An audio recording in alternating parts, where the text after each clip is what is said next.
Yes, welcome to Kapihanan sa Mount Cardel. And we are very fortunate again today dahil we have, siyempre, ang pinakamatikas na mayor. na mayor ng Manila ngayon. And we would like to welcome, of course, our mayor, Francisco Isko Moreno. Good morning, everyone, and thank you again for this opportunity. Happy Manila Day. Yes, yun ang pinaka-importante today dahil kailan na pinagdiwang natin ang Ika 453 anniversary ng Manila. So from then on, ano na ba ngayon ang Manila? Yung first question muna.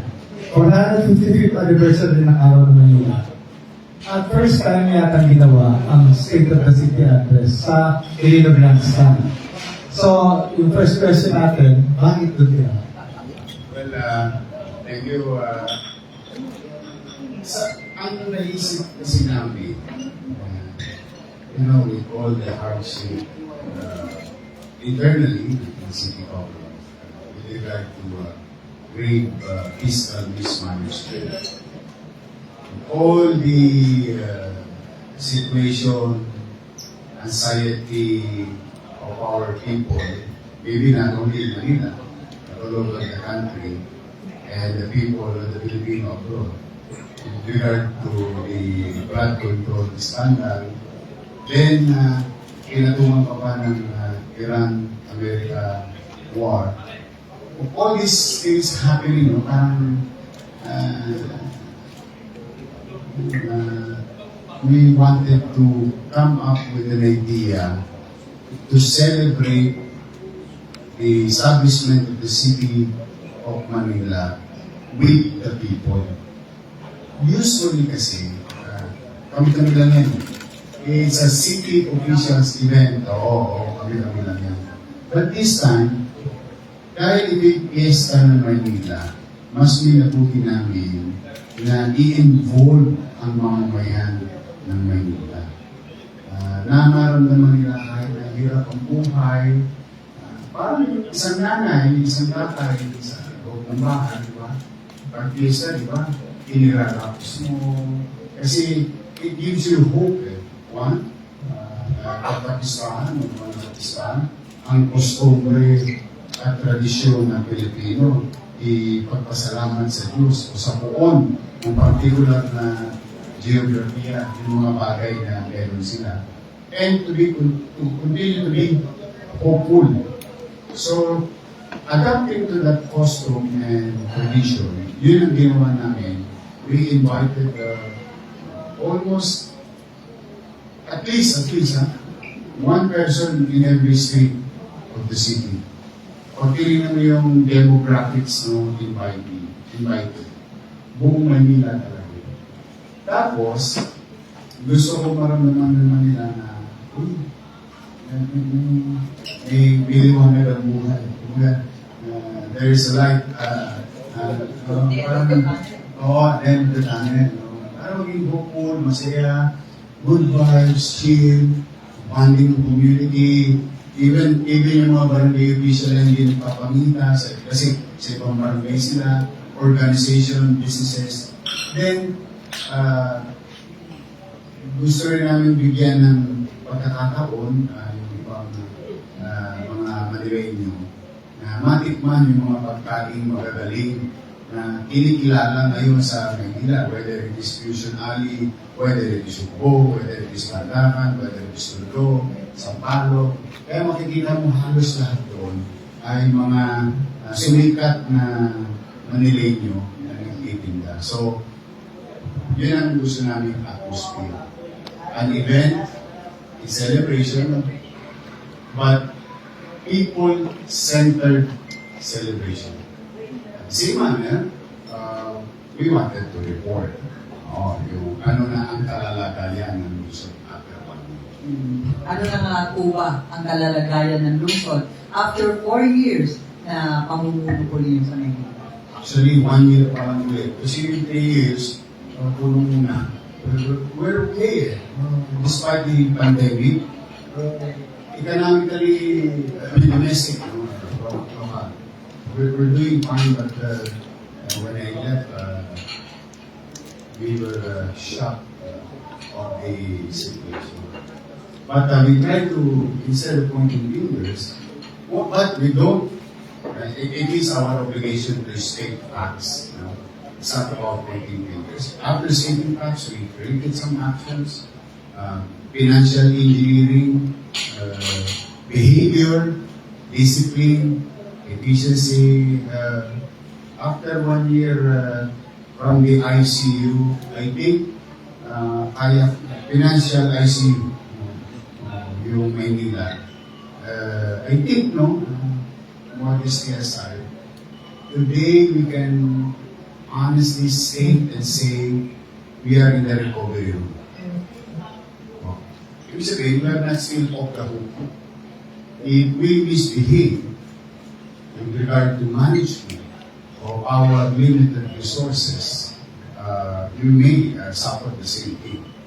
But for now, and I'm grateful to the taxpayers. It's one, primary. Second, I'm grateful to City Hall, bureau chiefs and department heads and its employees, because everyone is really participated, contributed to our recovery and growth for the last 12 months since July 1 of 2020. Yun na, nabanggit mo yung flood control, no? Nabalitaan ko, pinahukay mo yung likod ng City Hall, ginawa ng culvert para pagka mag-iimbahan na ito ng mga tubig ulan. Tapos na ito, no? Yung before I left, during that term, in 2019-2022, I commissioned a study, drainage study of SCP. And it came up with drainage master plan. When I assume, I received it because natapos yung plan ay yung study, I think March of 2025. But it was not attended. But when I assume this new Monday, pinasa kagad namin drainage. Doon na namin nakita na mga drainage system ng Manila walang chat group. Hindi nag-uusap, hindi nagpapangita. Sabi namin. Kasi marami gumagawa ng drainage para lang for purposes of public information. Kaya gumawa ng MMDA, kaya gumawa ng lokal na pamahalaan, kaya gumawa ng DPWH. At the same manner, kinakautal din natin yung ating mga ilalim ng lupa sa kasada ng mga private sectors. Ayan yung Manila Water, Manila, or even other communication cables. So maraming gumagalaw ng kasada. So having said that, sabi ko, sige, lumag ka yung drainage master plan. Kung i-implement natin. This is how all over the city. All over the city to. Whether it is from Espanya, in Mabuhay, and in Arten, in Navotas, Manila, whether it is in Vita Cruz, Pasay, Vita Cruz, Makati, San Juan, Manila, Quezon City, Manila, at Caloocan, Manila, Arpapa. This is all over the city. Take about 140 billion, which we don't have. Sabi ko, best effort tayo. Basta ito, i-share natin yung drainage master plan sa MMDA, i-share natin sa DPWH. Moving forward, anything that they do now, with regard to whether it is 100 meters, 50 meters, or 500 meters, drainage renovation, construction, is in line with the drainage master plan. And that, in our case, siyempre limited ang aming resources, we started sa sarili namin kapuran. Kasi how can you be good at your neighbors in your own backyard, di ba? Sabi ko, there is a principle behind it.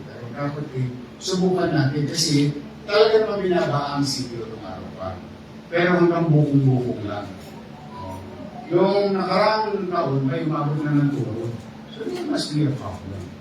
So we started there, and that's what you saw, yung about cover. Ito po na ito, meron din ang single barrel, double barrel, and triple barrel. May mga area. Talagang pinilit namin i-maximize despite the challenges of above, on top of it is very exposed ng LRT. It's an engineering challenge. But we did. Lahat yun. Hanggang doon sa UDM, hanggang dito sa platform na luma natin, for si Mayor Lacson. Tapos, yung papuntang SM. So, Loco, Naroceros, all the way to pumping station ng MMDA. Which in this case, in fairness to Chairman Alves, nangako siya na i-double capacity niya yung pumping station via Pasig River doon sa likod ng Comelec, NTC, SDO, may pumping station doon. So, ngayon, nagawa niya yung culvert na yung backbone nagawa niya, nag-fishbone na kami. Kaya makikita mo na yung mga malalaking tubo naman, nakatusok yun doon sa culvert. Konektado na. At may awa ang Diyos, I cannot still promise you, is it effective now? I cannot guarantee you that yet because duwa naman kami sa bakod namin. Magre-receive din kami ng mga tubig via San Marcelino o via Romualdez sa amin din na ako niya. Loton. But for the meantime, I think, 3 beses na bang lumakas sa ulan since June. Awa ng Diyos. Awa ng Diyos. We don't want to be ahead of ourselves, but so far, awa ng Diyos. Mukhang napapakinabangan ngayon. Wala na yung tubig sa bukong-bukong. Sana. But with the climate changing so fast, para the load of water may be different from last year to this year. But for the meantime, if there's some level of assurance to the community members, business sector in the area, and institution, ang tawag natin doon, yung ample compliance. Kumusta Mayor yung mga pumping station na na-discover ninyo na hindi gumagana? Ito di ba ang request ninyo sana kayo na ang magmamanage? Ayan, we requested that for the simple reason, siguro kayo na humusga.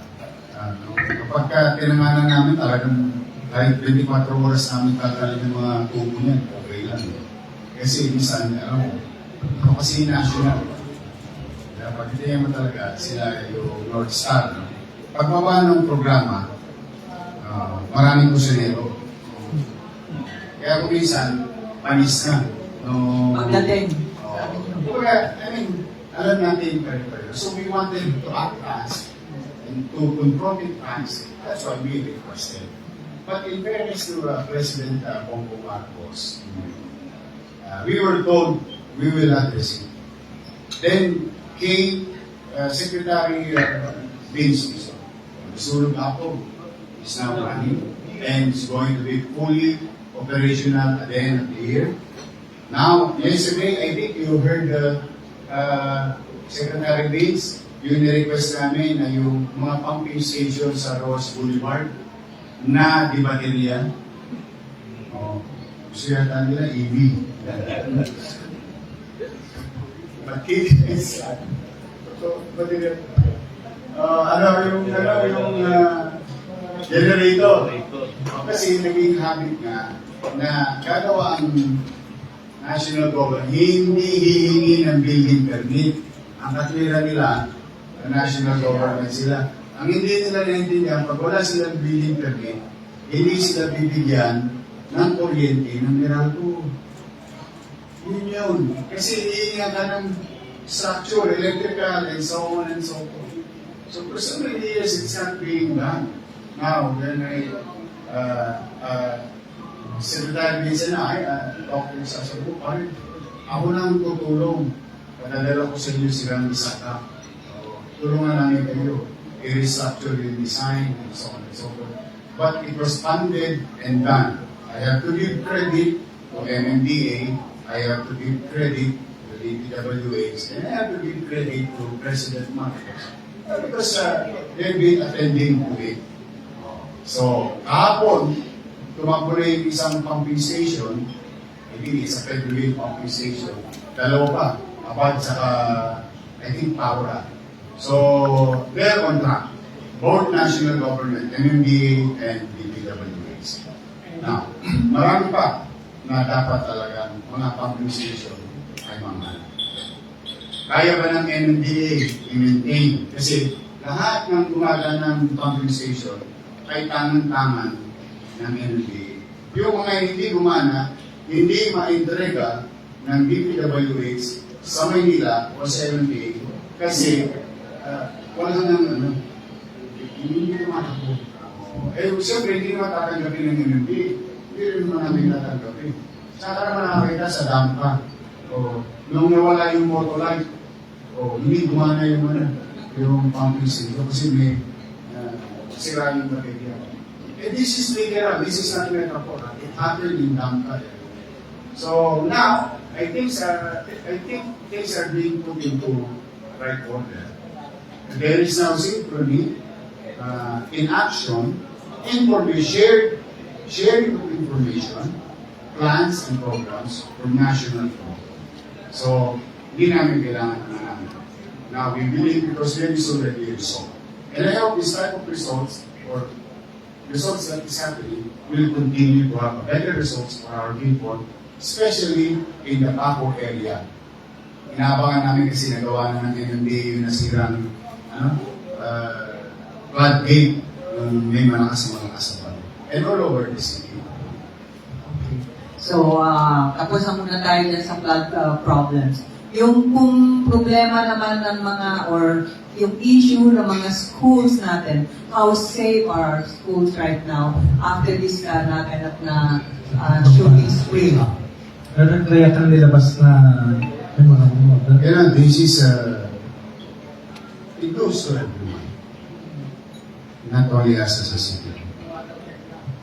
It is now an issue bothering parents. I think whether it is private or as a parent, when you send your kids to school, you feel comfortable because it's a safe space. And you believe in our teachers to be the second parents of our children. But I don't know if we can blame technology alone,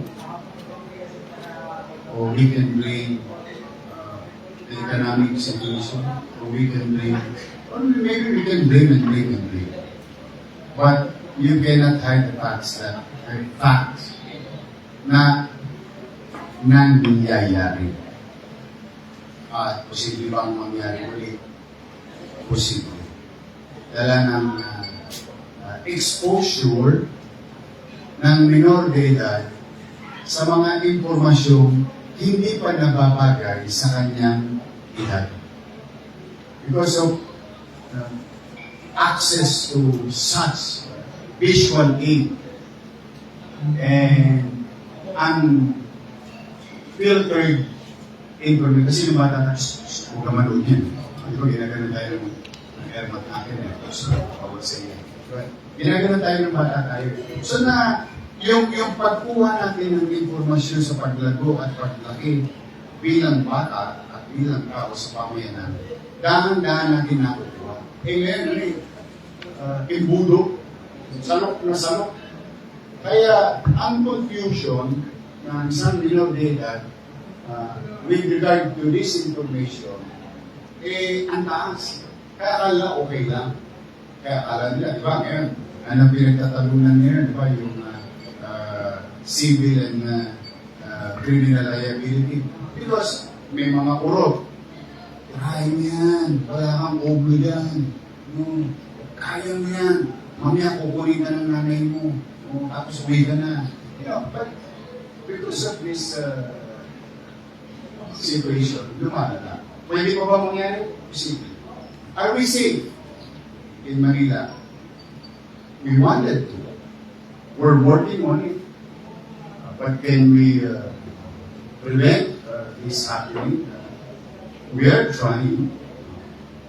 Hopefully, malimitahan po ang madala. So that's why Cesar and I, si Chief Cesar Chavez, si Wardy Quintos, si Atty. Lutz, MPs, we came up with an idea, okay, let's create a task force, whole government approach. When I say whole government approach, it speaks of local government. Kami. So let's po, teachers, school, institution, parents, or what's called PTA, the city government, now created a task force. And we're going to meet on, Cesar, Monday, no? Monday, after the directional meeting, we will convene immediately. Now, yun yung for us to put another time, effort, and resources on top of what is existing now with regard to the safety of our public school or institution. We will reinforce our things that we are doing as we speak. Then, I came up with an idea to be presented to the task force. And after that, maybe be presented before the Sangguniang Pangluso. To come up with a law. Like, for example, for the sake of conversation. For the sake of this morning. And correct me now if you have some ideas and habang dinidiskurso namin. Una, if any students found with deadly weapon and firearms inside the school, expulsion proceedings will proceed. And when you are expelled in the public school, 104 of it, 100 plus, owned and operated both by DepEd and City of Manila. Hindi ka na mapag-aaral. Sa Manila. Sa Manila. Punta ka Caloocan, punta ka City, punta ka sa Manila. No. Then you will never have the privilege of being accepted to be a level UDM for free tertiary education. That's one part. Second part, if you are involved in riots and rumble outside of schools, immaterial of time, and officially documented by barangay or police, if you were in Platter, you will be expelled in Manila. Pwede ka pa rin mag-aaral, hindi ko, doon ka sa labas ng Manila.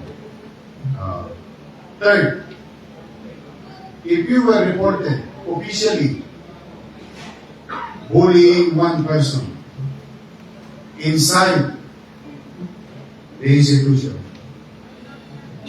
you will be processed for expulsion and pay the same price and gravity of penalty. But titignan mo, initially, while I believe, ito, siguro hindi naman nakailan sa inyo, MBN gaya po, minimum basic needs. I believe in housing, education, healthcare, and jobs creation. While I believe that it is a right of any citizen to be makapag-aral, pero yung karapatang iyon ay may nakaatang din responsibilidad bilang mamamayan. Whether you're minor de edad or sakto sa gulang. So, Kaya kailangan tayo maging responsable sa ating pamayanan, sa ating sarili, sa ating pamayanan, sa komunidad na ating pinipigilan. Kasi nung araw, alam mo, ni isang suwi, hindi lang sa nanay, sa tatay yun. Isang suwi, uwi. Ang araw yung teacher namin, pag gumanyan, At saka nakukuha pa sa tingin. oo. Diba? Yeah, I'm not saying the new law is bad in protecting students. Maybe there are issues of abuses in the institution. But generally, nung araw, pagka nakurot ka sa singit, mahila ng patilya mo, sabi, why it's being done? Because you created a mistake and you're being disciplined. You know what? I don't know both of you and did we take it against our teacher? I can only speak for myself. I did not. Di ba kaalala ko yung teacher ko noon? Naalala ko rin yung committee dun sa akin. Pinag-uusapan lang namin ba? Pero, We didn't take it against them. Nababato tayo ng eraser. Eraser. Oo. Yan. Oo. Tapos, put map ka. Oo. Face the wall. Tapos, yung bat-bat mo, lalapan mo yung ruler na kahon. di ba yung pagturo sa pisara? Lagi yung receiving. So the point is, anyway, those are the days. Maybe there is a new environment, new sets of people, but I think we have to empower more. I hope the national government will especially the national legislature, empower our teachers, equip them with better laws.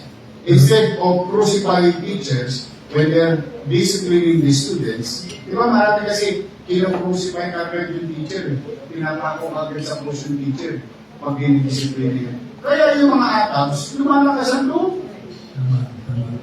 Lumalakas ang loob. Bago hindi mo ako pwede sa ipakukulong nila. Ginagamit din yung batas sa yung VAUSI, Violence Against Women and Children. That's why, alam mo walang masamang mangopya sa mga maguunlad na bansa. Maybe many or few, is guilty of copying. Yes. Cheating. Copying programs of governance, laws sa mga developed countries. Ngunit, bago ko kopyahin, ibinabagay ko yung kopying programa o batas sa kultura, kostumbre at tradisyon natin bilang Pilipino. Kasi may mga bagay na maganda para sa kanila. Halimbawa, ONAX. Maganda sa kanila. Pero culturally and customarily, iba naman ano nila eh. Ang family concept nila. Tayo ba, tinatapon natin yung matatanda natin sa facility? Hindi. Hanggang sa huling hininga. Sa Estados Unidos, ang thinking nila, hindi kasi hindi nila malang lolo-lola nila o nanay-kakila, hindi nila, you'll be a better healthcare facility. See? Tingnan ninyo. Pero pareho-pareho, mamahal, pero magkaiba ng approach. So I think that goes also with our roles in managing students inside our schools. So yun yung tatlong bagay na naniniwala ko, mahalaga ang edukasyon, naniniwala ko, importante ito, naniniwala akong bagay na puhunan ng pamahalaan. Ngunit, ang mga beneficiaryo nito, sa ating mag-aaral, ay may responsibilidad na nakatang. Kaya, it's gonna be hard in the coming days for the students of Manila if they are going to commit such possible unnecessary activities.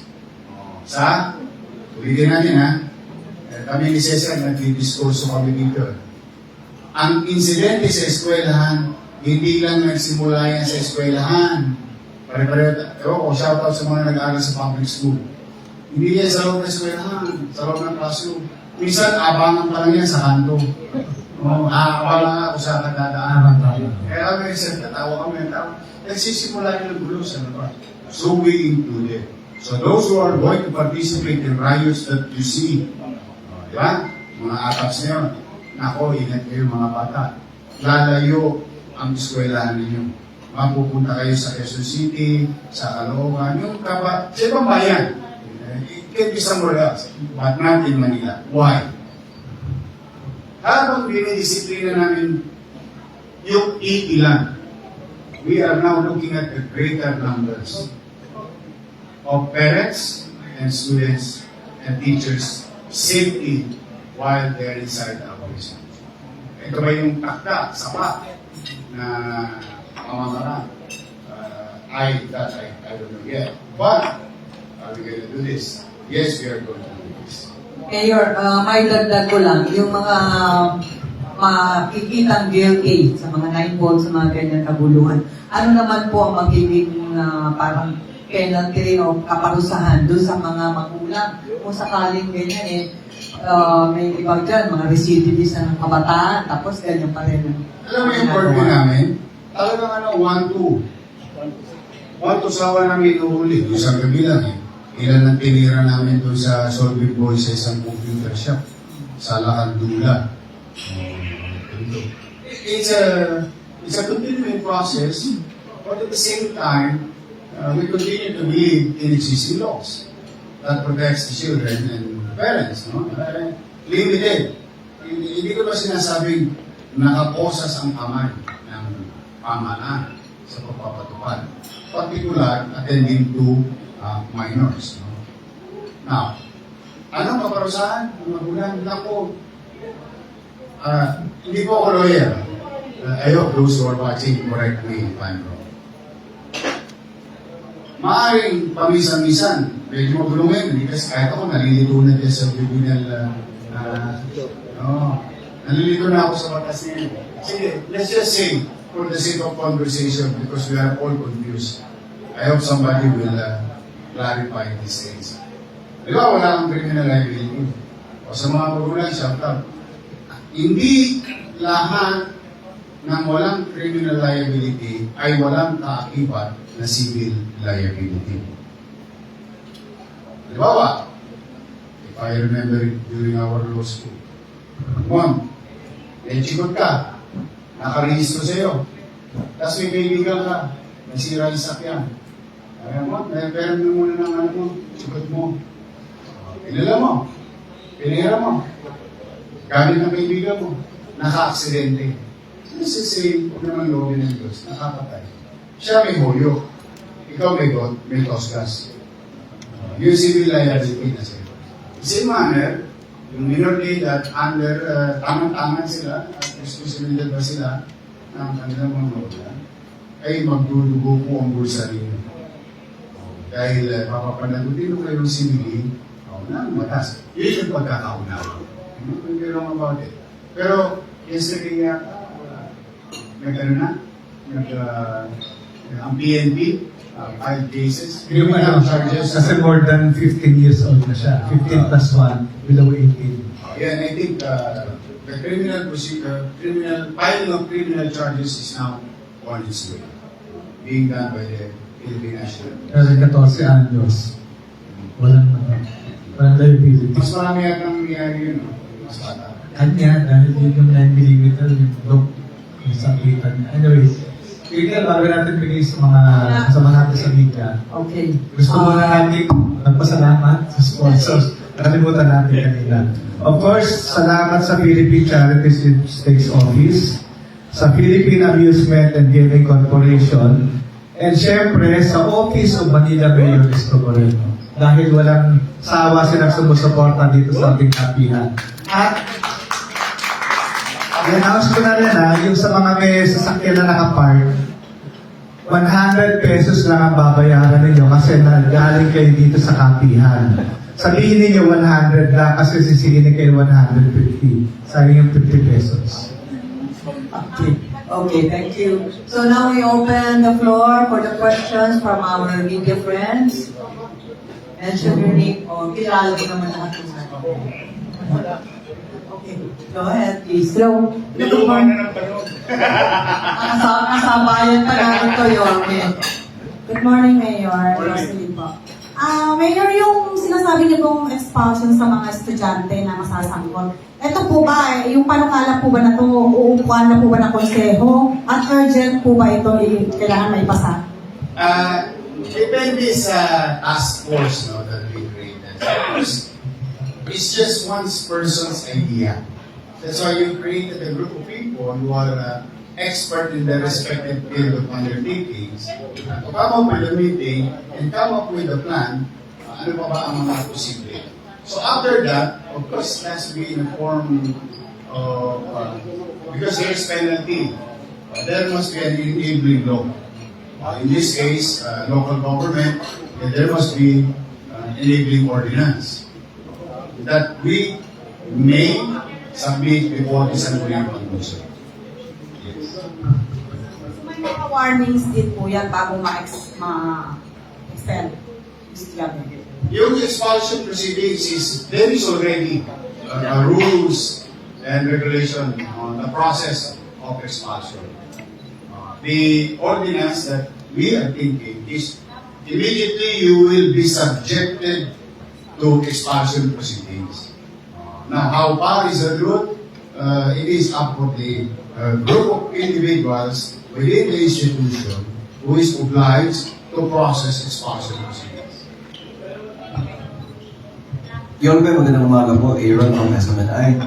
Yorme, balikan ko ng konti on the grave fiscal mismanagement. May nasampulan na po ba, like napanagot, nakasuhan, o nakulong? That's a very good question. No? We wanted to say that during the tawag dito, we wanted to say that during the araw ng Maynila Soka. Kaya may naisip ko kasi, may ganalan namin ng good vibes muna itong mga utang. Kasi sa umaga, pag gising nila, may nag-away na senador, may nag-away na ganito, may nag-away na congressman. Pagtanghali, may nag-away na ganito, may nag-away na ganito, may nagabulan, may nagtakuan. Pagdating ng gabi, may pantayan. Sabi ko, let's just proceed. Anyway, it is official. And what I'm going to answer is official. There are two people we are waiting for issuance of warrant of arrest. Because as I have committed, I think sinabi ko rin dito yun. Sinabi ko ito na 95% of my time will be consumed addressing the fiscal situation, yung katubigan ng Manila, and the negosyo of Alcatraz. And 5% of it will go after the Muslim. There are two different acts with regard to that fiscal mismanagement and misbehavior during that time. Inakabayanan na lang namin kay kaso sila lahat sa So, dalawa lang. dalawa to. Kasi pwede naman, hindi pala, dalawa, isang, hindi. Sorry. Apat pala, apat. Pero kasi, yung isang act is separate. Yung isang act, merong tawag dito, kingpin ng operation, mastermind, tapos yung kasapakat niya, saka yung kasapakat niya. Saka ito, alam mo, marami yung pwede especially politically. Marami rin involved na kaya lang, ayaw namin kasi mag-submit ng, alam mo yung haka-haka. Gusto namin talaga, once nakuha namin dokumento, we verified it, was and evidence and statements were made under oath, and we let the ombudsman do its Nasa first talk na po, di ba? Oo, Sabi ko sa mga taga-Maynila. Ito yung mga Yung mga yun, nandun na yun. Nakabayanan lang namin. So, just a follow-up, Yorme, how would you describe yung nangyaring great fiscal mismanagement? Bakit po ito basically nangyari? Ano ito kasi may mga, what you call this, gray area sa pamamahala ng pananalapi. When I say gray, hindi siya bawal. Hindi siya bawal. It says that lumawak yung discretion to utilize certain funds to protect political interests. Nag-gets nyo? Ginamit siya sa politika, sa summa total. Kaya, dili mo, for example, although public knowledge, sila gumapit sa 447 million every single month sa JO lang. Tumatakbo ba si ngayon? Mukhang okay naman. Ako naman ng basura, may naglilinis ng halaman, may nagtatraffic, may nagpuputol ng mga damo, tumatakbo. May nagkakagal ng anak. And most of these people are JOs. And we are only spending 60 to 80 billion. So you do the mathematics of it. And if you're doing it for the last 1 year, that's billions of pesos. Now, paano sila na-file ng kaso?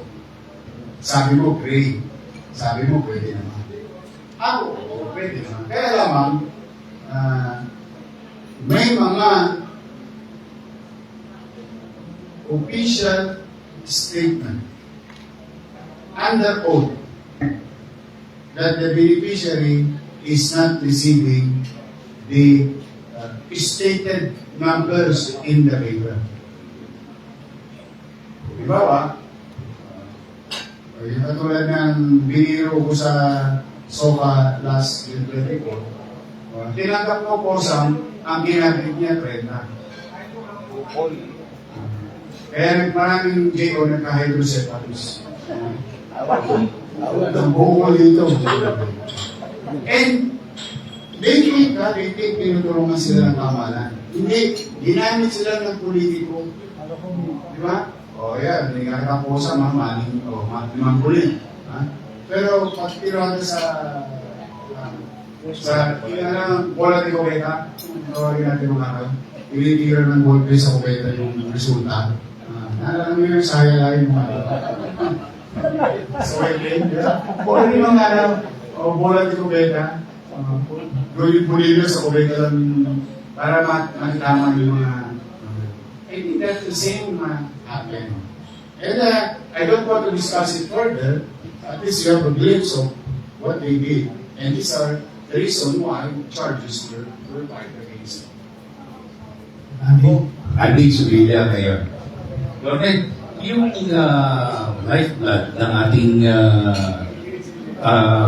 pamunuan, yung taxes, can you give us a whole perspective of the business environment prevailing now in Manila, right now that you are 1 year old? Alam mo, salamat talaga sa Diyos. Ewan ko kung mapangkusog yung laway ko. Kung marami ako nakusog eh. Kasi, financially speaking, same tax base. Same, wala akong magagawa yung 1 year. So you have the tax base of last year, prior year, and currently is almost the same. Virtually the same. Kung meron man update yan, konti-konti lang. Same tax base, same gobyerno. And this is facts. From their side and our side, we grew by 62% ang tax efficiency collection nila. Tayo 92%. 60 up. Tayo 90 up. Same tax base. Pero kung saan pumasok yung buwis, hindi ko alam sa panahon nila. Nung nakita namin yung drum, puro tagas. Binili ko better gun. Pangtapan. So wala naman kami ginawang hindi siya rocket science. It's just that connect it properly. Tapos ilagay ko sa baul, sa libreta ng gobyerno. Then naturally, it will add up. Mapupuno yung drum. Kahit patak-patak. Aapaw din yun. And that cannot be denied. Because from 15 billion, tayo 20 billion mahigit ang collectibles. Sinusimaya na. Wala pang pagdagdag ng tax base. That's one. Same time, July of 2024 to June 2025 nila.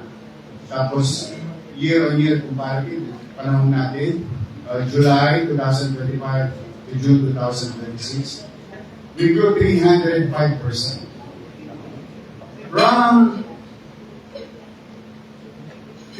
almost 3,000, we are about 9,000 plus new businesses. In fact, kagagaling ko lang, second branch in 1 year, second branch ng BYD. And I was promised about an hour ago, the leadership of KC Mobility, that they will continue to invest in Manila and add one more center in Manila. And when you create a center, you just don't create sales really alone. You created jobs, fixed jobs, because you need to maintain these funds, and this will be an opportunity for the people of Manila. New tax base, additional tax base, new jobs, then yung ikot ng pera o yung velocity of money ay magbubuti. Kaya okay naman, awa ng Diyos. Ulitin ko wala po kami ginawang kakaiba. Ang ginawa lang namin, naging masino, mainam sa paggasta, yung walang kapararakang paggasta, iniwasan namin, and that is zero, one of those, the biggest chunk of it, efficiently kumulekta. Yun. Ay tingnan ko rin yun. Out of, gusto ko lang i-correct ang sarili ko, because I said it here also, and I think it's very proper to say in the same forum of a mistake that we said. Actually, it's not a mistake because we don't have documents submitted before us at that time. When there is what you call transition committee, di ba? Pag OLATS ka, parang ito, mag-transition. Walang binigay sa aming dokumento. And we only found 10.2 billion. Dito ko sinabi, 10.2 billion PYO o commercial obligation. Today, after 1 year, hindi pa may tatago yung dokumento. How will it now be 14.6 billion PYO or commercial obligation. Now, saying that, well, let me update you naman kasi di ba sa inyo taxpayer. Out of 14.6 PYO commercial obligation na inatang nila sa akin, 8 billion paid in 1 year. On top of daily cost to operate namin. Ngayon, we have about 300 plus Judith, 307 million Judith. Si Judith kasi pala yung bisita. Manila, Meralco, Judith na ba? It's all done. Zero. Manila Water, Meralco, PLDT. What we have right now is current. Okay. Updated na. Yun. Tapos, Yorme, di ba nangutang ako? Hindi ko naman pinagkailayo ng panahon ng pandemya. In fact, yun ang sinasabi nila, kaya kami di nakakabayad kasi umutang si Yorme. And I've been telling everyone, no, it's not true because unang hindi ka pa pautangin ng bangko, ng gobyerno, kung walang source. And at the time, the Supreme Court have decided already that with regard to the Mandanas ruling, and there will be windfall. So what we did is to advance the wind in the next 10 years and create jobs and opportunity in the middle of pandemic and provide food for 700,000 families in the next 8 months. Medicine, equipment, precision of medical profession, and so on. But long story short, we survived 2 billion people in Manila. And that cost us money. And I said, hindi mo talaga dyan. Pang-ban na natin dyan yung Mandanas. Now, the myth or yung legend is now we can together, all of us, say, not broke or not knowing talaga sila or wala lang. Yung masabi lang, ngayon. We paid 1.2 billion. Ulitin ko po, no? Iba po yung PYO, 14. Sa 14. Iba pa po yung karet, yung mga nakikita yung mga pagawang bayan natin, kuryente, tubig natin. Tapos yung lumang obligasyon, opisyal, sa bangko, ng PBP, yung nakayag na tayo, 1.2. Ang hindi natin nakaraos. So it's true. So it's a myth on what they are saying before. Now, ang tawag yung mythbuster. Kaya naman pala. Ayun, imagine kung wala kang PYO, hindi ka nanuba. Kasi tingin ko ka, panunuba yan. Bibili mo ng pako, yung bilihan, ang tawag doon. Suma, binili mo yung gamot, yung bilihan. Ginamit mo yung kuryente, hindi mo binayaran. Ginamit mo yung ganito, service, hindi mo binayaran. So, sa akin, panunuba yun. But, just for the sake of purposes, nakatawin tayo. But still, I'm going to face a turbulent year.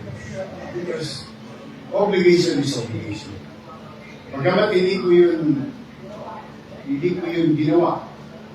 Pero ayoko kasi magmukhang Manila na manipiba. Because it's also bad for business. Hindi rin maganda Premier City. Premier City. So, hindi nga lang nila kumata. Talo init. Pero hindi ibig sabihin, yun, susumangin na. Kasi you cannot lie with tax. For example, nabawasan ko yung utang ng 800 million sa Lionel. Opo. Nabawasan ko yung utang ng kinuha tinanggal nila yung Lionel, hindi nila binayaran, kumuha sila ng 2 contraction na nagkalat ng basura sa Manila. Tama mali. Isa ka. Bude-bude ka, small-smoke mountain ng basura. Hindi rin nila binayaran yung kumuha, 250 million. Nabayaran ko ba ito yan? Nabawasan mo. Pinakamot ko. Unti-unti. That's it. Plus, yung kasalukuyan natin ginagastahan with regard to our regular operation. Okay, Hello, ako. Ngayon, at Maynila, report. Sa amin yung saksakan. Malitaw yung rambon na yun. Okay, ganito. Yung lugar na yun, arati doon, rayo, mga kabataan talaga. Alam ng station 4 yun. Bakit hindi sila naglalagay na doon ng outpost? Yung mobile outpost, may mga cycle, ano naman sila. Lalo na yung wee hours, yung 12 hanggang 3. Gising pa yung mga yun ang gugulo. Ngayon, ang tanong ko ganito ngayon. Sabi mo kanina, i-record I-record na sila. yung mga pangalan ng mga ano. Ibig sabihin nun, pag ni-record, Sasapit sa school. ng police at saka barangay. Paliwanag mo nga parang Lahat ng minor data na na-involve on those violated the ordinance, future ordinance, the records should be submitted to their respective schools. And at the same time, it will be all part of our records in UDM and PLN. Kasi Ngayon, pwede sila mag-aral sa Maynila, baka tanggapin sila sa private. Kasi sa Maynila, di pwede. Sa private, bayad sila. Kung tatanggapin pa sila. Lalo kung expulsion yung nangyari sila. Expel ka ba? Kasi ganito na yun, yung mga involved sa saksakan, yung inuman, mga pangkat ng mga kabataan yun na minor, tapos curfew. Nangyari po yun, curfew. Paano yan ba? Wala bang ano yung curfew loob? Araw-araw yung huli. You'll see it in our chat group. I think, ngayon lang yata lumalim ang mata ni J.D. Lapuente. Hindi na siya mapagkatulog eh. Kasi talaga it's a cat and mouse. It's a perennial situation. Kasi pinalawin kita. Kasama ng LESPO, pero hindi pwedeng naka-front ang LESPO. Yung civilian authority, which is in this case, MDSWD. Yung social welfare natin. Pagkalawin sa'yo, rehistro. Dalawa na magulang. And so on and so forth. Kasi yun pala yung ordinansa na ako. Safekeeping. Safekeeping. But, with this upcoming ordinance, kung ako bata, magdadalawang isip ako. O lilipat na lang ako ng, kasi pag na-penalize ako, lilipat na ako ng labasan Maynila. Or, baka mayaman yung nanay nila, pwede sila sa mga private, marami mga private school sa Manila. Kasama ba dyan sa involvement na yan ng yung PTA? Yes. Yung Barangay, barangay. PDA, City Administrator, Chief of Staff, MPD, private sectors, principals, teachers. Ano ba, it's really a task commission.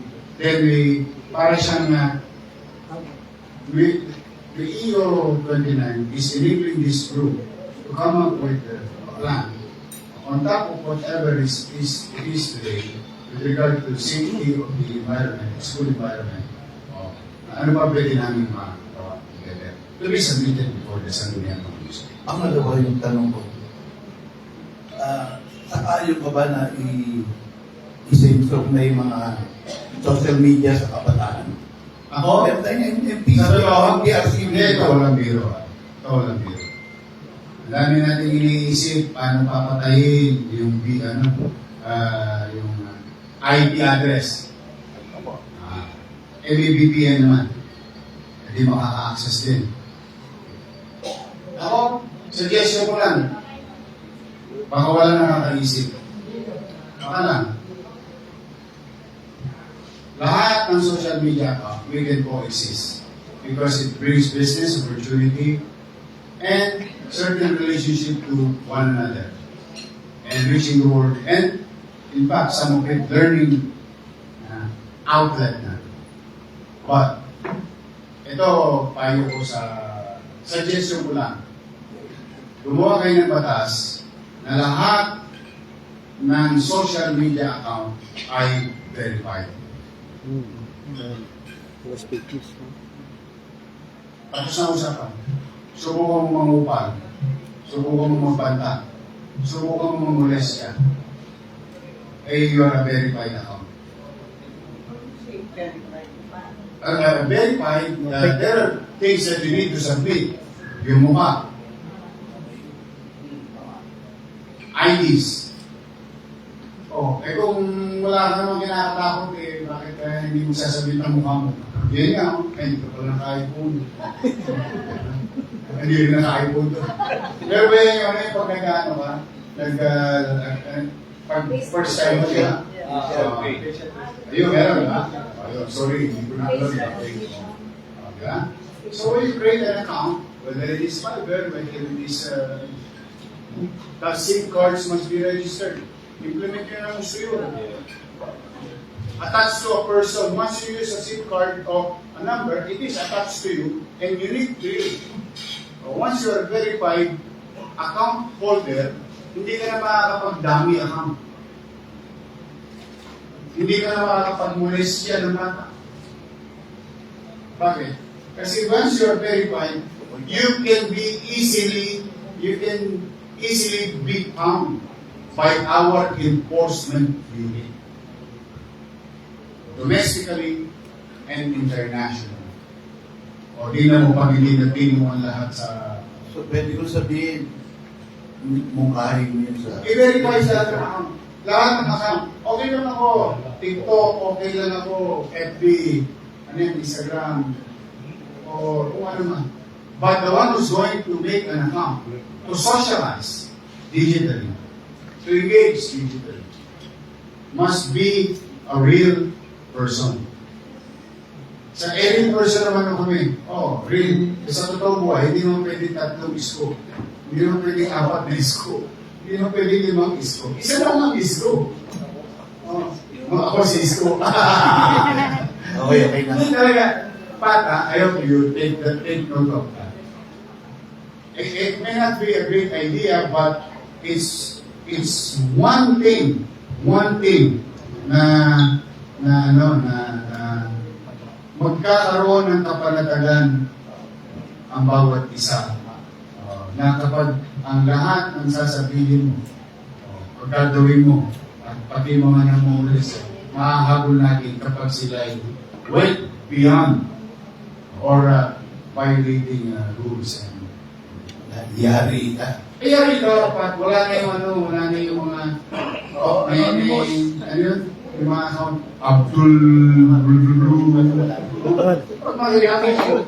kasi hindi mo yung iba, tapos pag pilit mo, wala mo ka. Ang friends na 3. Anong pong tambuhay? 3 billion, 3 lang ang kaibigan mo. Nakalampay yung profile. Kasi, but somebody is operating it. For whatever reason, I don't know. Good for them. Maybe they get paid to do that, whether to promote a business. Yari na yung troll. There is upside, downside of trolling. Sometimes they use it for business, what you call the magnifying. Yung particular, masarap ang tubig na ito. And so on and so on. But, ako, ito challenge ko sa Facebook. Challenge ko sa Twitter. Meron na silang verification eh. But they continue to allow your account without being verified. In fact, kung yung mga nagkakamali sa X or Twitter, you need to pay to be verified. May bayad. I don't know, yung premium. But hindi kailangan may bayad eh.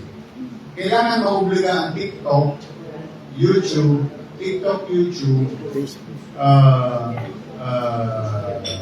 lahat ng social media o social networking na ang mga account doon ay may tao sa likod and verifiable. Yun. Maniwala ka saan? Ubus yung account niya. Hindi ako naniniwala. Ilan ang account sa Pilipinas? 70 million? 70 million? Ibig sabihin, pati sa bundok ng tralala. Nag-Facebook yun. Let's be honest. Sabi nga raw dati, I don't know. Ikaw muna. Hindi ko hindi nga din, wala wifi pa. So if you look at the numbers of accounts in the country, geographically, parang lahat yata meron Facebook o TikTok. Kaya, May dagdag ko lang, Yorme. Yung mga kabataan na mahuhuli at violate ng mga batas na yan, importante na maitanong kagad sa kanila kung may sama kagad sa detalye from them kung anong school nag-aaral. Dahil kung talagang pagdidiinan natin na may expose sila sa... Mag-database na. Yes. We will accumulate database of our systems which we have. All you have to do is to collate and bank it. We have this system ArcGIS that we created. We've been using it for assessment. I think we are the only city in the country who have the entire city 3D map. Yes, 3D map. Literally. Kaya namin kwentahin yung metro ng building mo for purposes of assessment. Kaya namin malaman, dati dinideklara mo, 3 palapag ka lang. Tapos, nakusog ka ng konti, 4 na palapag ka pala. So, visually, 3 ka lang. Pero sa Manila, hindi na. So, these are the data gathering system of the city. Unti-unti, tapos compartmentalize namin. Nandun yung agapay, nandun yung accident, heat map, baha, emergency, kung saan laging may aksidente, crime, and so on and so on. If we put that name in our database, it will be forever there. So, alam namin sa eskwelahan ka, someday, somehow, we submit your name to BLM or UDN or a school. Ano ka target? Flag ka. Yun, mahirapan talaga. Walang magiging buhay ang makulit na bata sa Manila. Kailangan na natin mag-disiplina. Wala sa YouTube talaga. Last two questions na kaya. Ayun. Hello po, ako po si Kenya, taga-Pagbuno. Sabi niyo po ba 100% masusolusyonan ng expulsion ang karahasan sa eskwelahan at hindi po ba ang pagtanggal sa pribilehyo makapag-aral sa State University ay isang anti-poor? Yan. Diyan may magpapakaya sa tanong mo na yan. Hindi totoo. I have to confront it. Una, it won't solve. But it will save future students. How can it be anti-poor? You can go naman to UP. You can go naman to UP. You can go to public schools. Although, but not in BLM. Not in BLM. Because when we gave you privilege to have a better future, may kaakibat na responsibility. Now, they may argue, is it anti-poor? No. Kailan naging anti-poor na gusto kong iligtas yung pamangkin? Yung pamangkin ka? Wala, hindi ka mag-anak ka. Pinag-aaral na pinagmamalasakitan ko na sana magkaroon siya ng ligtas, maliwalas na school environment. You are all welcome here. Tingin pa, marami na nag-aaral dito. Ito, mind you buksan yung data ng PLN.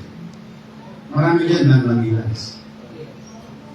Darat isa niya, papuputol ko pa daliri ko. Whether doktor, doctor, nurses, lawyers, and all other courses.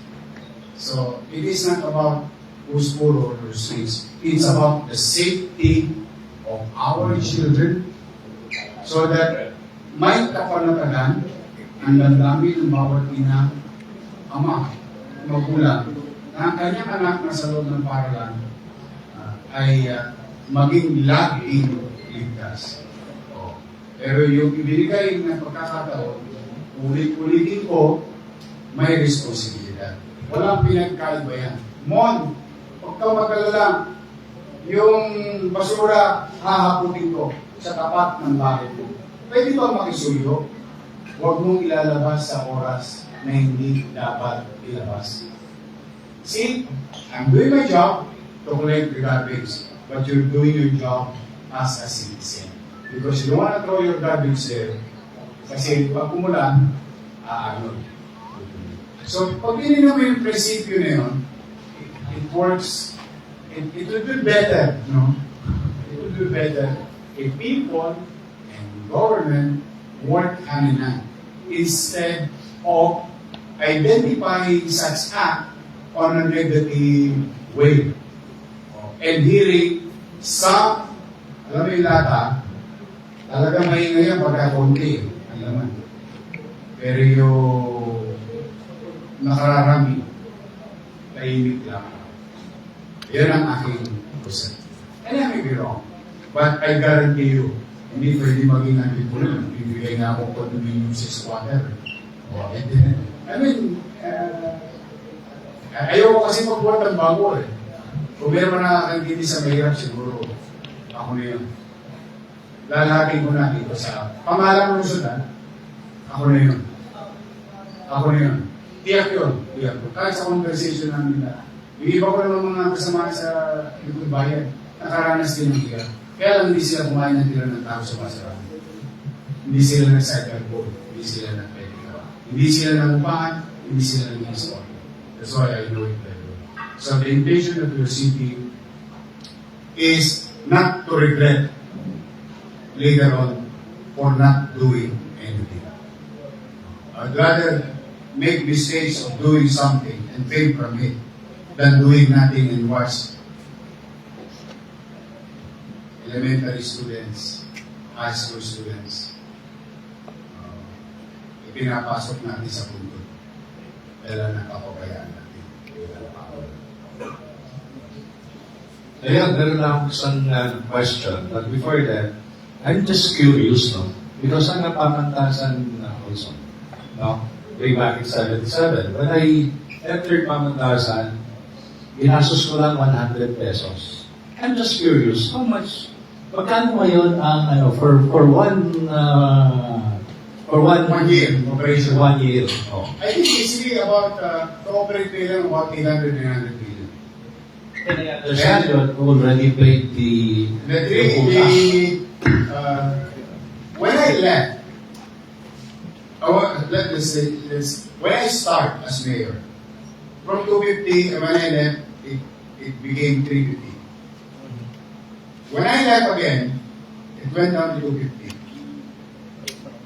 Now, recently, a few weeks ago, during our board, I said, kumangata kayo, bukod sa i-active ko, yung aming obligasyon.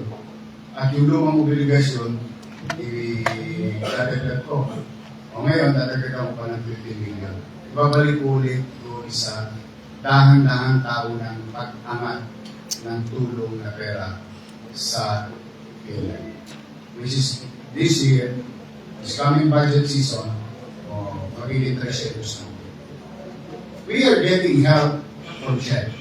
But the amount that they're giving is not sufficient anymore. And the board and I, and others, are really trying our best for CHED to add to the cost per unit. Kasi may pera na kukuha sa national. Kaya lang hindi sa 8 years old na yung value. Let's just say, naging mabuti ekonomiya natin. At 3% inflation times 8 years, it's about basic number is 24% depreciated or additional cost to operate. May step increment ka ba? Di ba step increment sa gobyerno? Kaya talagang hirap-hirap ang pera. Okay, Mayor, yung question ko na lang. Kasi we've been talking about the juveniles, yung mga bata. Kasi yung Maynila, that's a different approach on the seniors. No? What makes you different from other cities and municipalities of Manila? Dahil sa Manila, iba yung mga natatanggap at saka yung mga privileges na nakukuha ng mga seniors. What makes you different from other cities and municipalities of Metro Manila? Well, siguro, one, I cannot speak on behalf of other. Basta ako, mahal ko yung mga matatanda sa Manila. Why? Wala namang perfectong mundo. Walang perfectong mundo. Yung kinatatayuan natin ngayon ay bumalamang ng nakaraan. At ang nakaraan ay pinamunuan ng malalakas na individual noong kanilang kabataan. Kaya ito ay paglingon ko as mayor and the city sa aking mga nakatatanda na ipagpalasakit man lamang sila hanggang sa huling hantungan ng pamumuhay nila sa lungsod ng Manila. Dito man lamang makaramdam sila sa dami ng nagdaan. May isang bata pinagmamalasakit o may isang pamalan pinagmamalasakit yung kanyang mga sinisipis. Yun ang gusto ko talagang ma-achieve para sa mga lolo. Hindi malaki, pero may katiyahan. Hindi malaki, pero may namang malasakit. Hindi malaki, pero punong-puno ng pagmamahal at pagkain. Yun yung message ko talaga sa mga lolo. Maramdaman lang nila, buti pa ito, binili ako ng issue. Tok na ako, dami-dami meron, hindi pa na ako binili. Alam mo yung urban, kwento-kwento, ay binili ako ng cake. Simple joy. I call it simple joy. And this is one way show the city government and we today showing our gratitude to our elders. The way who we are as Filipinos. Kung paano tayo pinalaki ng kala ng matanda, mali ng matanda, o malasakit ng matanda. We were brought up that. So culturally, customary, meron talaga tayo. O dito sa Manila, yun pa rin din nangyayari. Na-share mong bagay, sana, yung mga susunod na kabataan, ganun din nilang ituloy yung ating mga natatanda sa Okay. Wala nang tanong from the floor. Meron lang akong isang papalo sa iyo, Yorme. Wala na po. Isang kalahating taon na lang, Yorme. Oh, Election na naman. Hindi pa ba nagbabago ang isip mo? kaya mo na sila doon. Meron daw, may balita kami, may nagkukumbinsi sa iyo na tumakbo sa mas mataas na posisyon. Aminin, meron na ba? Ako ulitin. Minsan na akong nangarap. Siguro man hindi masama yun sa isang bata. Yeah? Or then you fail. Then I move on. Now, salamat sa mga taga-Maynila. Kahit kami nagulat eh. You can answer sa or the team. We were overwhelmed with regard to the result of the mandate we running against. Naano kami na, gusto namin manalo sa kandidato, gusto manalo. Pero nung nakita namin yung numero, we were overwhelmed. And that is already a statement of a failure of the past. Ganun yun. Wala nang kwentala doon. Kahit ano bang excuses. Pumalpak, sumagsak, nalugmo. Kaya yung nakita ng tao, gano'n na. Having said that, I think sabi na ito ng araw, patuloy. I owe it to the people of Manila. It is an honor, humbling experience to be given a chance to be of service again. Tawag na second win. May tawag nun. Not everyone will have. Diba? Kaya talaga, financial pisuyo ko na. Kahit sino, kahit whether dilawan kayo, pinklawan kayo, DDS kayo, o wala kayong kulay, and so on and so forth. Huwag na kayo muna. Huwag yun ako isali dyan. Kayo lang magsabunutan. Okay na kami rito sa Manila. In fact, tulungan nyo naman kami with all humility. Ako, pinalaki ako ng nanay ko magpakatimawa. Yung harbat ng harbat. Yung mga malimos. Totoo naman yan, sinabi na namin. Kaya hindi ako namalimos. Sidecar boy, basura. Pero ito, para sa mga taga-Maynila, o ipinangihingi ko sila. Tulungan nyo lang ako sa Maynila. O tapos lambingin nyo yung mga taga-Maynila. Pakapagdaling ng araw, iboto rin kayo lang presidente. Ako, tolitsa lang ako sa gate. Let me help me to successfully deliver our visions, aspirations for the people of Manila. Addressing MBN, minimum basic needs. Education, healthcare, housing, and jobs. Doon nyo kami tulungan. Mapasino man kayo. Kapartido ko man kayo ngayon. Katulad na nangyayari sa amin ngayon ni President Bongbong Marcos. Hindi kami magkapartido. Pero kung kababaan loob akong nangingi ng tulong para sa iyo. Para sa iyo. Para sa iyo. Na siyang pinakinabangan. At ganoon din. Kaya, huwag kayong huwag kayong mahiya, o biglawan, o dilawan. Never promise. DDS, taligay sa Manila. Switzerland ng Manila. You know what I mean politically? Manila will be a center of the open cities. Lahat kayo talaga. Promise. Huwag kayo mahiya. Hindi ko mo lagi kami magkatalit ni Gomit. Ayaw niya ng pumunta. Pag may dala kayo. Ako, mainit kaya ang aabutin nyo. Mag-biya ko lang ito. But kidding aside, promise, no. Dito na lang ako. Ngayon na ako dito. Ha? Marami pa tayong gagawin. Next year, pagpunta ko rito. Bago ko i-announce, gusto mo dito ko na i-announce. May isa tayong gagawin na I think something to hope for. Wala ito. Dito ko. Dito sa kami nag-hint. Cesar, Anong hint? dito na natin i-announce. Magpa-press con tayo dito. Pagka i-announce yung wag lang na yun. Wag lang na yun. Kasi this is full of details. Especially sa taxpayer. Especially sa taxpayer. You will have something that you will see. Ay, salamat. Napakinggan na kami naman ng mga nagbabayad ng bills. Ayan. Okay, hindi ka magaganap yan. Hindi, ano yan, tinitira namin yan.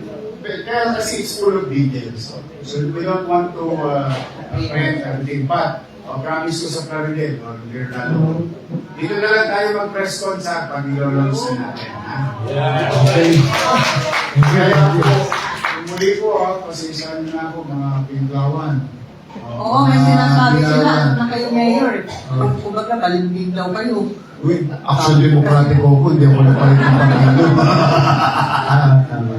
Wala ko nagpapalit ng partido. Okay. To Vice President Sara, to Ferdinand Bongbong Marcos, to the senators, these are elected officials. I, one of a handful locally elected official, will be honored, happy to receive them in Manila. Most especially, pag may dala silang tulong. Hindi sa akin, kundi sa mga taga-Manila. So that is what I want. That is our goal. Kaya, sa mga Piglawan, o DDS, o kung ano ba ang gusto niyo itawag ninyo sa inyong sarili political, welcome po kayo sa Maynila. So, with that, Richard, we would like to thank your friend, Isko Moreno. Yes. Pagkagaya siya rito, talaga ang daming storya. No? Mahaba-haba ang thread dito sa social media. Iba trending na naman si Mayor. Maraming salamat po yan, Yorme. At we hope to see you again para po soon. Para po may announce na yung scope na yan. Yeah. Thank you so much. And thank you to our media friends. Maraming salamat po. And we also again would like to thank our Yes. sponsor. Of course, yung mga sponsors natin, Philippine Amusement and Gaming Corporation, Pangcor, Philippine Charities District Office, PCSO, and of course, the Office of Mayor Isko Moreno. Salamat po. And good day to everyone. Happy weekend. Thank you. Thank you.